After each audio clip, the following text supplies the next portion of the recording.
Hi guys, അപ്പോൾ user input വാങ്ങാൻ വേണ്ടിയിട്ടുള്ള ടെക്സ്റ്റ് ഇൻപുട്ട് ടാഗ് നമ്മൾ നോക്കി. ഇനി അത് കൂടാതെ ഉള്ള കുറച്ച് സ്പെഷ്യൽ ഇൻപുട്ട് ടാഗ്സ് കൂടി ഉണ്ട്.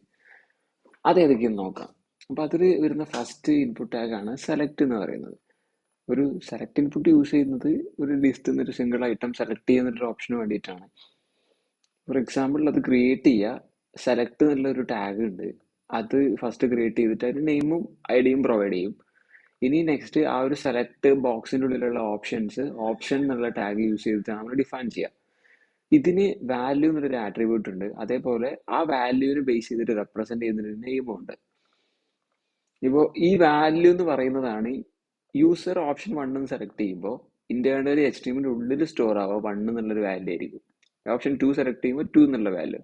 ഇതിനൊരു യൂസ് കേസ് എവിടെ വരിക എന്ന് വെച്ചിട്ടുണ്ടെങ്കിൽ ഇപ്പം ചില സമയങ്ങളിൽ നമ്മളെ കയ്യിലുണ്ടാവുക ഒരു സെലക്ട് ബോക്സിൽ കാണിക്കാനുള്ള ഒരു ലിസ്റ്റ് ഓഫ് ഐറ്റംസ് ആയിരിക്കും. നമ്മളത് ലൂപ്പ് ചെയ്തിട്ട് അതിങ്ങനെ ലിസ്റ്റ് ചെയ്ത് കാണിക്കുന്ന സമയത്ത് അതിന്റെ ഐഡി ആയിരിക്കും നമുക്ക് ആവശ്യം ഉണ്ടാവുക. ആ ഐഡി വെച്ചിട്ട് നമുക്ക് ആ ഒരു ഐറ്റത്തിനെ കണ്ടുപിടിക്കാൻ പറ്റും. സോ ആ ഐഡി നമ്മൾ വാലിഡ് ആയിട്ട് കൊടുക്കും. പക്ഷെ യൂസർക്ക് ഐഡി ഇവിടെ കാണിച്ചിട്ട് ഐഡിന്റെ പേര് വായിച്ചിട്ട് ഒരിക്കലും യൂസർക്ക് ഐഡന്റിഫൈ ചെയ്യാൻ പറ്റില്ല എന്ത് ഐറ്റം ആണെന്നുള്ളത്. സോ അതിന്റെ പകരമായിട്ട് യൂസർക്ക് ആ ഒരു ഐഡി റെപ്രസെന്റ് ചെയ്യുന്ന എന്തിനാണോ അതിന്റെ നെയിം ഇവിടെ കാണിക്കും. സോ അപ്പൊ ഈ രണ്ട് പ്രോബ്ലം അവിടെ സോൾവ് ചെയ്യപ്പെടുകയാണ്. ആ യൂസർക്ക് അതിന്റെ വാല്യൂ നെയിം കിട്ടുകയും ചെയ്തു, നമുക്ക് അതിന്റെ വാല്യൂ അതേപോലെ തന്നെ റെപ്രസെന്റ് ചെയ്യാൻ പറ്റി കഴിയുകയും ചെയ്തു. സോ അതാണ് അതിന്റെ ഒരു യൂസ് കേസ്, ഈ വാല്യൂ നെയിം പരിപാടിന്റെ യൂസ് കേസ്. അത് കഴിഞ്ഞിട്ട് പിന്നെ ഉള്ളത് സെലക്ട് ബോക്സിന്റെ വേറൊരു വേരിയന്റ് ആണ് മൾട്ടിപ്പിൾ എന്നുള്ളത്. ഇപ്പൊ ഈ ആദ്യത്തെ സെലക്ട് ബോക്സ് നമുക്ക് സിംഗിൾ ഐറ്റം മാത്രം സെലക്ട് ചെയ്തിട്ട് പോകാൻ പറ്റുള്ളൂ. പക്ഷേ മൾട്ടിപ്പിൾ സെലക്ട് ബോക്സ് ആണെങ്കിൽ ഇതിൽ നമുക്ക് കമാൻഡ് വെച്ചിട്ട് മൾട്ടിപ്പിൾ ഓപ്ഷൻസ് സെലക്ട് ചെയ്യാൻ പറ്റും. അതാണ് മൾട്ടിപ്പിൾ സെലക്ട് തമ്മിലുള്ള ഒരു വ്യത്യാസം. മൾട്ടിപ്പിൾ സെലക്ട് ആകുമ്പോൾ മൾട്ടിപ്പിൾ ഐറ്റംസ് സെലക്ട് ചെയ്യാം, സിംഗിൾ സെലക്ട് ആകുമ്പോൾ സിംഗിൾ ഐറ്റം മാത്രമേ സെലക്ട് ചെയ്യാൻ പറ്റുള്ളൂ.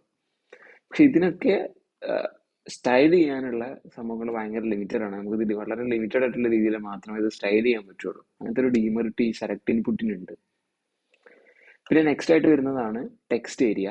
ടെക്സ്റ്റ് ഏരിയ എന്ന് പറയുമ്പോൾ കാണുമ്പോൾ തന്നെ അറിയാം, ടെക്സ്റ്റ് ഇൻപുട്ട് എന്ന് പറയുമ്പോൾ സിംഗിൾ ഈ ഇത്ര സൈസിലുള്ള ഒരു ഇൻപുട്ട് മാത്രമേ നമുക്ക് സ്വീകരിക്കാൻ പറ്റുള്ളൂ. ചില കേസിൽ നമുക്ക് അത്ര അതിനേക്കാളും കൂടുതൽ സ്പേസ് ആവശ്യമാണ്. അപ്പോൾ പാരഗ്രാഫ് ഒക്കെ ഇൻപുട്ട് വാങ്ങാനുണ്ടാകുമ്പോൾ കുറച്ചധികം സ്പേസ് യൂസർക്ക് ടൈപ്പ് ചെയ്യാനുള്ള സ്ഥലം വേണം. ആ സമയത്താണ് നമ്മൾ ടെക്സ്റ്റ് ഏരിയ എന്നുള്ളൊരു ഇൻപുട്ട് ടൈപ്പ് യൂസ് ചെയ്യുക. ടെക്സ്റ്റ് ഏരിയ ആകുമ്പോൾ നമുക്കൊരു പെർട്ടിക്കുലർ സൈസും റോസും വിടുത്തും വെച്ച്, റോസ് ആൻഡ് കോളംസ് എന്നുള്ള പ്രോപ്പർട്ടി വെച്ചിട്ട് നമുക്ക് അതിന്റെ സൈസ് സെറ്റ് ചെയ്യാൻ പറ്റും. അതേപോലെ ഇതിലിപ്പോ ഇത് റീസൈസ് ചെയ്യാൻ പറ്റുന്നുണ്ട്, ഇതിലിങ്ങനെ സൈസ് മാറ്റാൻ പറ്റുന്നുണ്ട് നമുക്ക്. പക്ഷേ ഇതിന്റെ ഒരു CSS പ്രോപ്പർട്ടി, ഈ എലമെന്റിന്റെ CSS പ്രോപ്പർട്ടി റീസൈസ് എന്നുള്ളത് ഫാൾസ് ആക്കി വെച്ചിട്ടുണ്ടെങ്കിൽ ഇതിന് റീസൈസ് ചെയ്യാനുള്ള ഓപ്ഷൻ ഡിസേബിൾ ചെയ്യാനും പറ്റും. നമ്മൾ എത്ര റോസും കോൾസും ആയിട്ടാണ് അത് ഡിഫൈൻ ചെയ്തത് ആ ഒരു സൈസിൽ നിൽക്കും, ഇത് സൈസ് മാറ്റാൻ വേണ്ടി പറ്റില്ല. സോ അതാണ് ടെക്സ്റ്റ് ഏരിയ എന്ന് പറയുന്നത്. ഇത്രയാണ് നെയിംഡ് ആയിട്ടുള്ള എക്സ്ട്രാ ഇൻപുട്ട് ടാഗ്സ് ആയിട്ട് പറയാനുള്ളത്.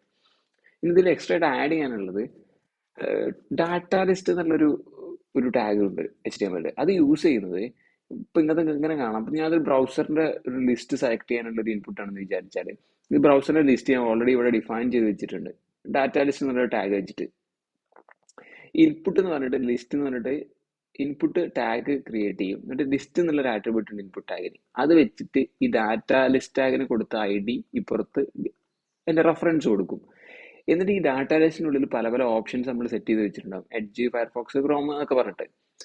അപ്പോൾ ഇത് ഇവിടെ ടൈപ്പ് ചെയ്യുന്ന സമയത്ത് ഇപ്പൊ യൂസർക്ക് പെട്ടെന്ന്, ഇതിലിപ്പോ യൂസർ കൂടുതലും ടൈപ്പ് ചെയ്യാം ബ്രൗസറിന്റെ പേരാണ്, യൂസർ യൂസ് ചെയ്യുന്ന ബ്രൗസറിന്റെ പേര് ഇൻപുട്ട് ടാഗ് പോലെ കൊടുത്തതാണെങ്കിൽ യൂസർക്ക് ഈസിലി പെട്ടെന്ന് വന്നിട്ട് ഇത് എന്ന് ടൈപ്പ് ചെയ്യുന്നതിന് എഡ്ജ് ആയിട്ട് കാണാം. അപ്പൊ തന്നെ എഡ്ജ് എന്നുള്ള പെട്ടെന്ന് അതിന് സെലക്ട് ചെയ്തെടുത്തിട്ട് യൂസർക്ക് പോകാൻ പറ്റും. അതിന് വേണ്ടിയിട്ടാണ് ഈ ഒരു ഓപ്ഷൻ നമ്മൾ യൂസ് ചെയ്യുന്നത്. ഡാറ്റ ലിസ്റ്റിനുള്ള ഒരു ഓട്ടോ കംപ്ലീഷൻ പരിപാടി എന്ന് വേണമെങ്കിൽ പറയാം. പെട്ടെന്ന് യൂസർക്ക് ടൈപ്പിങ്ങിനുള്ള സമയം ലാഭിക്കാനുള്ള ഒരു പ്രോസസ്സ് അതിന് വേണ്ടിയിട്ട് യൂസ് ചെയ്യുന്നതാണ്. പിന്നെ ഈ ഇപ്പോൾ സെലക്ട് ബോക്സിൻ്റെ ഉള്ളിൽ ഓപ്ഷൻസ് ചിലപ്പോൾ കുറേ ഓപ്ഷൻസ് ഉണ്ടാവും. അപ്പോൾ ആ ഓപ്ഷൻസ് ചിലപ്പം ഗ്രൂപ്പ് ചെയ്യേണ്ടി വരും. ഇപ്പോൾ ഫുഡ് ഐറ്റംസ് അവർ കഴിക്കുന്ന ഫുഡ് ഐറ്റംസ് സെലക്ട് ചെയ്യാനുള്ള ഒരു സെലക്ട് ബോക്സ് ആണെന്ന് വിചാരിക്കുക. അപ്പോൾ ആ സമയത്ത് അത് സെലക്ട് ചെയ്യുമ്പോൾ നമുക്ക് അതിനെ കാറ്റഗറി, വെജിറ്റബിൾസ്, ഫ്രൂട്ട്സ് എന്ന് പറഞ്ഞ് കാറ്റഗറൈസ് ചെയ്യണം. അങ്ങനത്തെ സമയത്താണ് നമ്മൾ ഈ ഗ്രൂപ്പ് ചെയ്യാന്നുള്ള പരിപാടി യൂസ് ചെയ്യുക. അതിന് ഓപ്പറേറ്റിംഗ് ഗ്രൂപ്പ് എന്ന് പറഞ്ഞ ഒരു ഓപ്ഷൻ നമുക്കുണ്ട്. ഇതാണ് ആ ടാഗിന്റെ പേര്, ഓപ്ഷണൽ ഗ്രൂപ്പ്, OPT ഗ്രൂപ്പ് എന്നുള്ളത്. ഇത് ടാഗ് വെച്ചിട്ട് ഓപ്ഷൻസിന് ഗ്രൂപ്പ് ചെയ്തിട്ടുണ്ടെങ്കിൽ ഇവിടെ കൊടുത്ത ലേബൽ നെയിം എന്താണോ അതിനെ ബേസ് ചെയ്തിട്ട് ആ ഒരു ലിസ്റ്റിലുള്ള ഐറ്റംസ് ഗ്രൂപ്പ് ചെയ്ത് വരും. പിന്നെ നെക്സ്റ്റ് ആയിട്ട് നിങ്ങൾ പലപ്പോഴും ഈ ഫോമുകൾ കാണുമ്പോൾ നിങ്ങൾ കണ്ടിട്ടുണ്ടാവും, അതിൽ ഓരോരോ ഫോമിലെ സെക്ഷൻസ് റാപ്പ് ചെയ്ത് ഇങ്ങനെ വെച്ചിട്ടുണ്ടാവും. അതിങ്ങനെ ഒരു ബോർഡർ ഒക്കെ ഇട്ടിട്ട് റാപ്പ് ചെയ്ത് വെച്ചിട്ട് ആ ഒരു പോർഷന് മാത്രം ഒരു ടൈറ്റിൽ കൊടുത്തിട്ടുണ്ടാവും. അതിന് വേണ്ടി യൂസ് ചെയ്യുന്ന ടാഗാണ് ഫീൽഡ് സെറ്റ് എന്ന് പറയുന്നത്. അപ്പോൾ ഈ ഫീൽഡ് സെറ്റ് എന്നുള്ള സംഭവത്തിനുള്ളിൽ നിങ്ങൾക്ക് ഏത് പോർഷനാണോ കണ്ടെയ്നർ ആക്കി മാറ്റുന്നത് അതിന് ഫീൽഡ് സെറ്റ് എന്നുള്ള ടാഗിനുള്ളിൽ റാപ്പ് ചെയ്തിട്ട് ലെജൻഡ് എന്ന് പറഞ്ഞിട്ട് അതിന് നെയിം കൊടുക്കുകയാണ് ചെയ്യുക.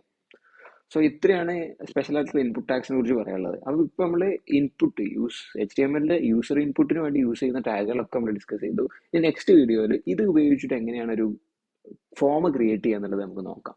So thanks.